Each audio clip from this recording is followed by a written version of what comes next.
Hey guys, it's Jeff from Pressure Lock, and we have a special holiday coming up. It's the birth of our nation, America. So let's make something that's in the patriotic spirit, okay? Something that typically happens on 4th of July. What usually go off in the sky? Yes, boom, fireworks. So how about we make some fireworks go off in your mouth? Okay, that actually sounded terrible because you'd probably freak out if that actually happened. I know I would. So let's just come up with an idea inspired by fireworks. How about a chicken dish? It's been a little bit of time since I've made one of those. And really kind of spicy, but also really incredibly savory and fabulous, and also a little sweet and delicious. Let's talk about not firecracker chicken, but fireworks chicken. I just randomly came up with this, so let's see how it comes out of the Instant Pot. It's time to light that fuse and set that firework off into the sky. Now let's go. So we're gonna start with about 2 pounds of boneless, skinless chicken thighs. This is gonna be a great meat for this specific dish. And then we're gonna rub some Cajun seasoning over each of our thighs, and then we're gonna put them on a plate.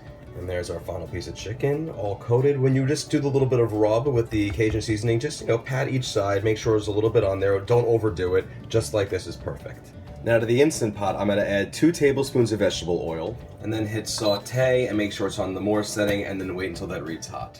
And now that it reads hot, we're going to transfer 2 pieces of chicken at a time to the pot and cook for about 1 minute on each side. And then give each side a flip, another minute on each side, and make sure it's not fully cooked. We don't want it fully browned or anything, just a light little sear. And now we have our final piece of chicken seared, and we have everything for about, 45 seconds to a minute on each side. And then put it on a plate lined with some paper towels to absorb grease and set aside. Now the bottom of the pot's going to be a little brown from the seasonings that stuck to it, but no worries, because we're going to add a cup of chicken broth. And then get in there and deglaze the bottom of the pan with like a wooden spatula or whatever you have. We're now going to use a cup of hot sauce, not buffalo sauce, hot sauce. I'm using Frank's Red Hot. I'm going to add a cup and a half of light brown sugar, a generous tablespoon of crushed garlic. Yes, it's jarred garlic. A quarter of a cup of apple cider vinegar, a half a teaspoon to a whole teaspoon of crushed red pepper flakes. The more red pepper flakes, the more fireworks. And then give this all a little stir, and since the heat is still on, we haven't turned off the saute function yet. We're going to wait for this to give it a little bit of a bubble so everything cooks nice and good together. And when the sauce is boiling like that, we're going to turn off the heat on the pot, and then we are going to let it cool for a second. And when the simmer is completely died down, what we're going to do is we're going to take and reserve about a cup worth of the sauce and set it aside for later. Now our reserve sauce is going to become our final brush-on mixture once the chicken is cooked, and we're going to then bake it in the oven. So to counterbalance some of that spiciness, we're going to add some of this cute little guy, this teddy bear, about a half a cup worth of honey to the mix. It's going to sweeten the spiciness a little bit and add a little bit of thickness. And then stir everything together. And then refrigerate the sauce for the rest of the cooking cycle. Now, back to our chicken, which has been patiently waiting. We're going to go one by one and drop each piece into the pot nicely. And there we go. Arrange just like that. Perfect. Let's secure the lid and make sure it's in sealing position. And then we're going to hit manual, and we're going to cook this one, guys, for 10 minutes. And then when there's about 5 minutes or so of cooking left, let's preheat our oven to broil. Now that we're all done, we're going to do a quick release. Pin dropped. Let's open up our lid, and there we go. Bang, bang, bang. Beautiful. Let's transport this chicken to our now foil-lined baking pan.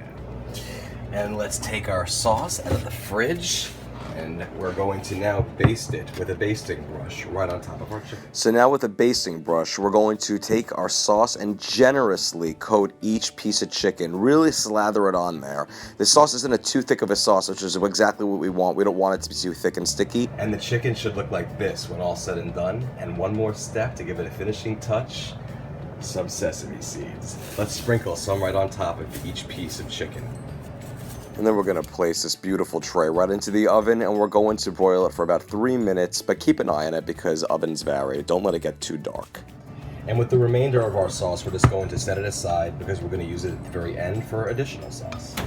And after 3 minutes, we're going to take our chicken out, and beautiful, perfect coloring. And one by one, we're just going to transfer each piece of chicken to a serving bowl. And there we go. Now, taking our remaining sauce, we don't have to use all of it, just pour it, drizzle it over our chicken.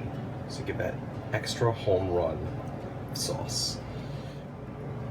All right, there we go, and we are ready to serve. It is looking pretty beautiful to me, guys. Let's dig in. Stars and stripes forever. All right, let's try this. Oh, look at this. First of all, when I cut into it, it's just falling apart, which I love. And thigh meat is really juicy and tender, so let's see how this holds up. Oh my gosh. Oh wow. Oh, this is such a beautiful, moist, tender chicken. Outrageous. It's not even that spicy. It's not as spicy as you'd think it would be. It's this wonderful, sweet and savory, spicy chicken. Fireworks I'm seeing everywhere. I'm telling you right now, if George M. Cohan or John Philip Sousa were here, I'd be giving them this right now. You know, I used to be chicken of fireworks, but I ain't chicken to set them off anymore. They're not only beautiful, they taste delicious. Guys, for more recipes like these, go to pressureluckcooking.net. That's my website. You can see all my recipes there, nicely organized and categorized. You can print them out. You can contact me, ask me questions, whatever you want. Go to my Facebook. My Facebook is facebook.com/pressureluckcooking. Go to my YouTube. Subscribe to it, guys. Enjoy this. It's just a wonderful dish. God bless America, and God bless Fireworks Chicken.